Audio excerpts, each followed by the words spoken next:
So you want to be rich, and you want to be rich yesterday. Yeah, who doesn't? But you'll settle for tomorrow, right? Yeah, of course. So the whole purpose of this series of discussions is how do you set somebody up to become wealthy, and of course, as quickly as possible. I will say to begin with, I do not believe in gambling, and I do not believe in stupid risk taking. I do believe in risk taking, and I generally believe that getting rich slower is better than getting rich fast. Not because you would prefer to wait, but because you're more likely to succeed. I mean, Dave, you know the other day when I put $9,000 into a Yes. coin called Penguin? Uh-huh. Here's the thing, the coin would have gone up if I did it right. Woulda. If that were still sitting in your account... It's at $7 right now.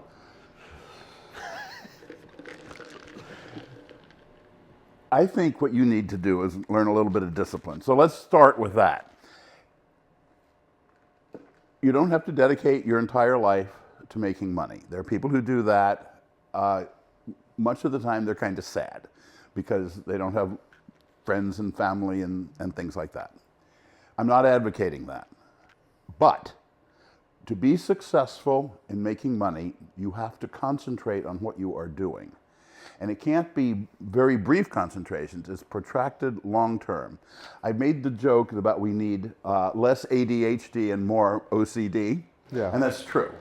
ADHD is you flip from one thing to another and you're hyperactive at the same time. Sound like somebody you know that tends to go from one would-be enterprise to another, most of which are good ideas. Yeah, that sounds just like but me. unless you're light on the flowers, you can never get the nectar. Yeah. And you have to light on the flowers and you have to study them and you have to learn to them. And that's why I said, yeah, your 20s are a time for exploring, for finding out the things you're interested in, the things you're good at, how to judge the market, that sort of thing. That doesn't mean that you do a million different things, and it doesn't mean you only do one or two.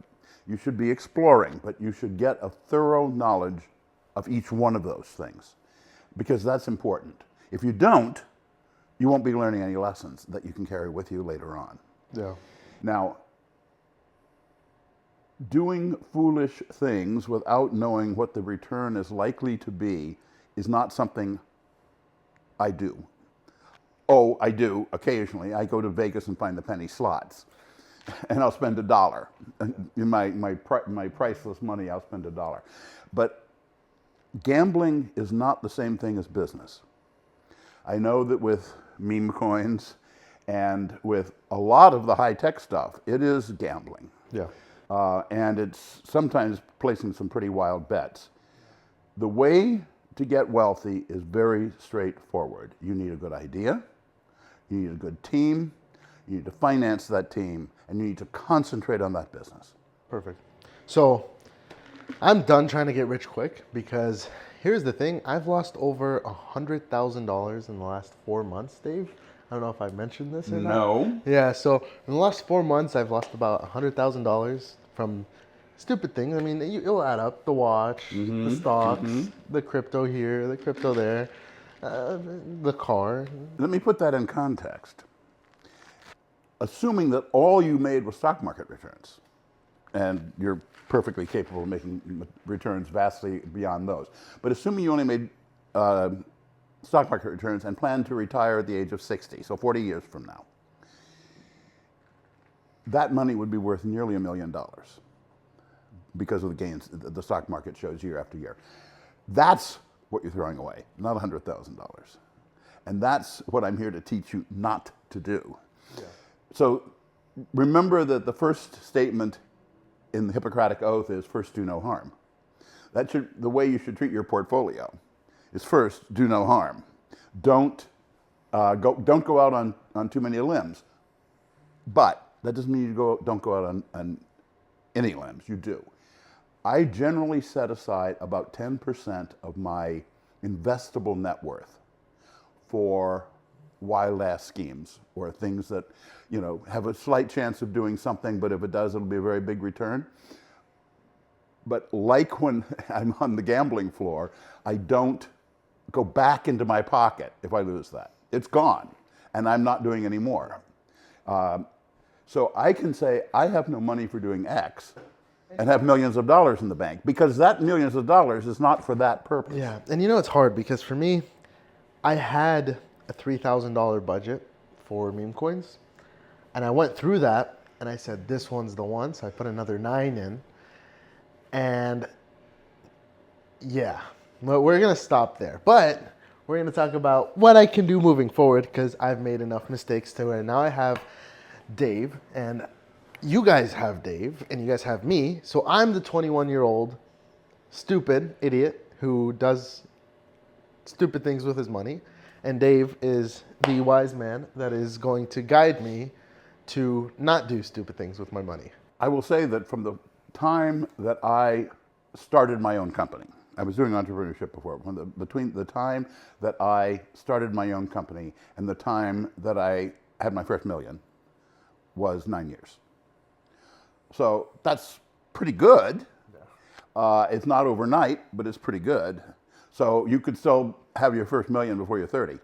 But what did I do to do that? I picked something I thought was a good idea with the goal of selling the company, not going public, selling the company to people in the field. And that's what we did. That was Calera Recognition Systems. We made the first omnifont character recognition device. Using my mathematical skills, what was the technology behind it. But what that was unimportant. It was aimed at a field that was just coming into being, the ability to capture data off of documents. It was financeable because it was novel. We could show that we could do better than most people technologically. And then we concentrated on it. We told them, fire any of us. We've got enough stock, we don't care. We want the best chance of succeeding. So we agreed up front in the first financing to replace the CEO. We didn't fire him. Yeah. We just put him in a technology job. And he agreed to that because he wanted the money that his stock options would get him far more than he wanted the ego of being the CEO. Yeah. So put your ego aside, put your desire to gamble and get rich quick aside, and put aside the most difficult problem, having too many good ideas. It is far easier to go bankrupt with too many ideas than with too few, because you won't concentrate on anything. If you don't understand where your company is going, you shouldn't be doing it. Yeah. Now, of course, things happen. You have to correct for them. You have to be flexible, and you have to be fast. Yes, but if you want to be successful, pick a good idea, pick a good team, finance it, and then pay attention. So when you say finance it, what do you mean by that? Just find people that are going to put money in. And by the way, even if you were infinitely wealthy, I would say do not, for your first company, do not put your own money in other than what you have to convince other investors. Yeah. So let's say hypothetically, I start a marketing agency. I have a good team. I have good partners. I have everything lined up. I have X amount of clients, and I'm making $30,000 a month in revenue. Mm-hmm. Now, I want to scale, but the only way I can scale is by making, I need to put another $30,000 or $50,000 into that company realistically in order to scale it. I need to run ads. I need to buy new equipment for my team. There's like stuff that I have to pay for in order to scale from that $30,000 a month to the $100,000 a month, because it's very easy if I'm able to get my team the right equipment, run advertisements for the company, and allocate things to people so that even though we are getting more clients, things get done. Understand, let's back up. Let's understand that in going after a service industry, which a marketing firm is, you have a very hard time scaling because it's linear in the number of people who are doing the marketing work. That's not true in technology. A 5-person team can make $1 billion product. You have to have people selling it and all that sort of stuff. But the core development part is a small number of people. So you are fighting a problem already with that as marketing. It's not to say you shouldn't do it. I'm just simply saying that's where you should need to pay attention. How does this scale? And what's your exit strategy? What is your exit strategy? Do you want to work in the marketing field for the rest of your life? So I have 3 exit strategies, and I would love your input on it. So first of all, I'm in this with 3 partners, or 2 partners, so it's 3 of us. And exit strategy 1 would be once the company is worth $20 million, we sell it, we split it, go on about our way, put that in real estate, get some apartment buildings. What you do with the money afterwards is irrelevant right now, but yes, you continue by investing it and making money off of it. That's one. That's one. Keep going. 2 is also sell the company, but keep a small percentage in it. So maybe sell it for a little bit less and keep that with me doing no work. And then 3 is to never sell the company and hire another CEO to do everything so it can run and operate without me. Well, all of those except the middle one are reasonable. Most purchasers will not let you get away with the middle one. There are ways you can get around that, like, for example, agreeing to providing some consulting work for maintaining 5% or 10% ownership of the company. That you can do, but you have to be providing something back. A person buys the company, they want control of the company. Yes, if they own 95% of it, they have control of the company, but they don't want you interfering. Because under many states' laws, even 5% gives you the right to a lot of reports from the company, a lot of things like that, and the ability to cause a great deal of trouble if you wanted to. So just be careful of that as an exit strategy. It can happen, but you're going to have to give something in advance, back to the company for that. Those are good. Those are decent exit strategies. What's the time frame? The time, well, I honestly, 5-10 years. Yeah, that makes sense. Yeah. That makes a great deal of sense, and that is a very reasonable goal. It is outside of my experience range, because my experience range, I have had consulting companies, but my experience range is primarily high-tech development. So we have a high-tech idea. We get together a good team that can do it. We put it together. We find financing. We make product. We sell the product, and then we sell the company. Well, I mean, I don't know if you remember 2-3 months ago, I had the AI marketing idea that I brought up. And that's something that I'm looking to also do with this company is, like, once I scale it to a point and our name is out there, I can create that software so that our clients are able to use it to their advantage. And at the end of the day, it's going to be, yes, hey, this is Anthony's marketing agency, but he has this amazing AI tool that 99% of marketing companies don't have. And that's where we would go from $1 million company to $100 million. And that has what you're saying has 3 advantages over a standard marketing thing that I can think of off the top of my head. Number 1 is the sexiness of AI. Yeah. Number 2 is the fact that it will enable you to take each person that works for you and multiply their effectiveness because you have the AI basing it. It's still linear with the number of people that you're with, which is a disadvantage of any service industry. But being 4 times as effective or 20 times as effective, that's an advantage. And the final one, the final advantage, and probably the best one, is it distinguishes your company from others, which means people are more likely to choose you as a client or to be your client. So I think those are good ideas. What else are you going to be trying to do at the same time you're trying to do this marketing company? I know this guy. So what else am I going to be doing? So next to this, I'm working on a hidden project that I don't want to announce yet, but it is a product-based thing. I'm going to keep it at that. I'm waiting. It's going to be done in a month. So I'm waiting for that, then I'll announce it. But for now, it is it's very good. It's something that I also have 2 partners in. The biggest lesson that I learned is before I would always try to go into business by myself and make the most money possible, just me. And I learned that when you have partners, yes, you're realistically making less money if you look at it that way, but I end up making more money somehow. So I don't look at the extra 30% that I'm going to be getting if I had one less partner, but I look at the extra $100,000 that I'm going to make because I have that extra partner.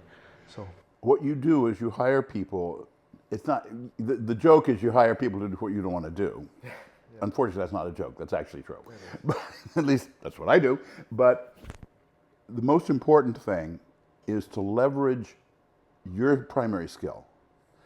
If you're doing something that you can pay somebody $100 or $200 an hour to do, you're wasting your time if you're doing it instead of hiring that person. Because there's an awful lot more people out there that are good, that are qualified, that are capable, who are willing to work for someone than there is for someone who's capable of hiring them. Yeah. So that's what you should be concentrating on. And you can find these people. It's hard. It's harder than you think to find good, high integrity people. You do a lot of reference checking. You do a lot of finding out what their background and history is. You learn the little tricks, especially with salespeople, of finding out the people behind the line they set up to tell you how wonderful they are. Yeah. You want to get through that line, and they don't want you to get through that line. So there's a little bit of trick you do with sales types. They're far worse than anybody else. That's not saying they're integrity challenged. It's just that they're very clever. Yeah. So, all right. So that sounds fine. How many people do you anticipate hiring the first year? For which one? For the marketing company.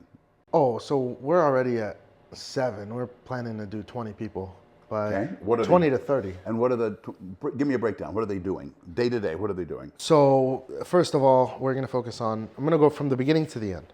So closers and setters. So we're going to have minimum 2 appointment setters. These are people setting the appointments. Mm-hmm. And we're going to have... So let me get this straight. They are pursuing leads and use the sales technology, which of course turns into meetings. Yes, which then so they're setting appointments for the people that are closing the deals. Yeah. Then we're going to have 3 closers. So that's a team of 5 people, right? And they're all being led by one person who's already on board of the team. Right? And this person is honestly the best person I've ever met. I couldn't be more thankful. He's done high ticket sales for a very long time. So he's a very, very smart person. So that's a team of 6 people right there. That's just closing and setting the appointments and making us the money. What background checks have you done on the people you're working with? So they all have to have sales experience? Yeah, but I'm asking what you have done to find out that they have the sales experience, that they don't have any criminal records. Well, salesmen, I guess is okay, but no. Yeah. You want that these are the people you really think they are. Yeah. So I have some security stuff on the back end because I have a company. So technically I can run background searches and see people's full history. So I do that with them. Mm-hmm. And then I also cross-reference the resume that they give me with the actual jobs that are on there, because some people lie on their resume. So the people that I currently hired, they're still working that job. So they are kind of multitasking until they're making enough money from this to where they can quit the other job. That's a very good approach. One of the things that I've done in terms of checking out the people, and this is always a difficult thing. You ask people for references, they're going to go to the people that they were most recently working with. Well, quite often, the people they were most recently working with, they're still working with because they're still employed. And what are they supposed to tell them, right? So they will often go back to a previous company. That's okay, but you want to make sure they're not doing it because they've screwed up so badly in the current company. So just watch for that one, but don't be surprised if they go back a level. So I'm not going to say their name, but one of the salespeople that I hired, they work at a dealership. I actually called that dealership and I said, hey, I talked to this person the other day. I was interested in a car. Are they around? And they said, yeah, he's around, but how can I help you? And I was like, oh, he was like, how is he with clients? And I asked some questions and stuff about him. I said, he's been a great, and then they're like, yeah, I mean, he's amazing, and said a bunch of great things and said, if he's back, I'll have him give you a ring, give a fake name, fake number, and never answered. But that made me feel better about him because he's the manager there at that. So you were talking to somebody that worked for him. Yeah. That's good. Yeah. So they said great things. They didn't try to steal. I mean, they tried to steal the sale from him. They said, hey, like I can help you out. I can do this. I can do that. But for the most part, everyone says great things about him. My background research says great things about him. So that's that team. I also ask everyone the gas station question. Good. I remember I asked the guy behind the camera the gas station question, and he nailed it. The gas station question is asking how many gas stations there are in the United States. I believe it's 168,000, but that's just because I'm a nerd and looked it up. I don't care. I ask that question a lot of the time when hiring, or questions that are like it. And the purpose is very straightforward. You don't care about the answer. What you care about is the thought process. You want to see the thought process of the person going. And that's a good question for anybody. Yeah. I mean, it doesn't have to be a technologist for that one. It just, I don't want to hire people that are like, I don't know. It's like, you can just tell me like how many gas stations there are in the US, and I get two answers, right? And I learned this from Dave. The first answer is I don't know. I mean, can I look it up? I'm just like, no. No. And then they're just like, I don't know. That's so random. What does it have to do with the job? I'm just like, oh, nothing. And move on to the next one. Never call them again. The second question, or the second answer is, I mean, realistic. Like, I get a little bit of kickback sometimes where people are like, why? And then after that, I kind of ask them a few more questions, and they're like, well, so there's like a gas station on every corner. There's this many cities. There's this. I mean, I'm guessing. Right. At that point, they're beginning to solve the problem. Yeah, and then the answer that I get the most is 300,000. Yeah, I've gotten that. That's not 300,000. I get 200 to 300,000 is the normal answer too. Yeah, that's not a surprise. It's actually slightly smaller than that, but then who knows? How do truck stops count? Yeah. But in any event, the astonishing thing is they get ballpark, and that's impressive. There are lots of questions like that, lots of questions that seem to be completely meaningless as far as the company itself is concerned. To a certain extent, you don't want to ask questions that are directly relevant to the company, because quite often what you're doing is secret. And you don't want to be talking about it to a would-be employee if you're not going to hire them. Yeah. So I think that is excellent. I have a whole list of those questions that I'd love to get them and make a video on them. Well, okay. Yeah, I've got questions them. I've got them. Questions to ask people before you hire them. Because, I'm not the inventor of this technology. Intel and Microsoft and others have used it quite productively in the past. So I would recommend you continue to do that, but making sure you can trust the people that are with you, and then letting them do their job. Remember, you may, although I don't believe it, you may be able to do each person's job better than they can, but you cannot do all the people's jobs better than they can. There's not enough hours in the day. Yeah. My worry for you would not be any of those things. My worry for you would be getting bored and flitting onto something else. And that's a danger. And you shouldn't do it. Yeah. No matter which of these various and sundry things you wind up doing, you shouldn't do it. There is another risk that you need to know, that if you tend to jump from one thing to another, you'll get a reputation for doing that, because people talk. Yeah. And you do not want, particularly the finance community, to think you cannot concentrate on producing a goal, because they're counting on you to do that. Yeah.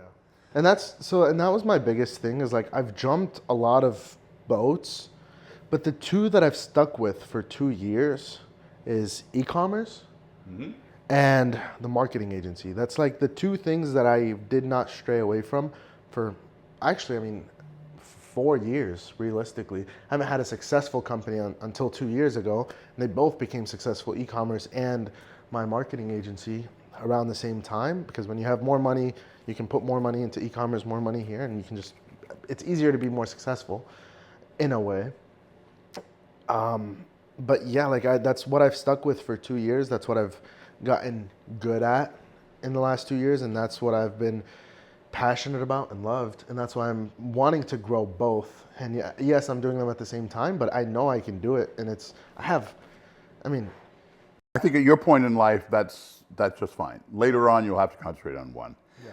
One thing I would watch out for that you probably haven't even thought of. One of the disadvantages you have are your cars. I don't mean because they cost you money. Yeah. I mean because anyone who takes a look at that Porsche and says, why am I putting money into this guy's company when he can afford that as his personal car, is a question you're going to have somebody asking themselves, but they'll never ask you. And so that's a real problem. Yeah. I'm not saying it's a fatal problem. Yeah. Absolutely not. You may even want to address it straight out. Is that, yeah, that's my one luxury. Yeah. But it had better be your one luxury. Yeah. Well, or I can just buy another car. And But my point is, don't look like you're going to spend their money on something other than the company. yes. You do that with your profits. You don't do that with your income. Yeah. And that's one thing I've been pretty good at for 90% of the time. I honestly haven't spoiled myself or bought things for myself luxury-wise until the last 4 months. Before that, it was very much save, spend only on company, spend only on company, spend only on company. And in the last 4 months, when I spent on luxuries for myself is when I've spent the most money. And I realized that it's not what's going to make me happy. And you know what? Yeah, like I need to spend less than what I make significantly. I only need to spend, Dave gave me this good example of like only spend on luxuries from passive income. So that's exactly what I'm going to do. I think we're running out of time here on this. So we're going to wrap it up. But if you guys want us to continue this, it's going to be in the next video. And this series is called From Broke to Millionaire in 90 Days. Yeah. Because I'm broke. I spent all my money on my Porsche. And I didn't on my Honda. We'll see you guys in the next one. See you later.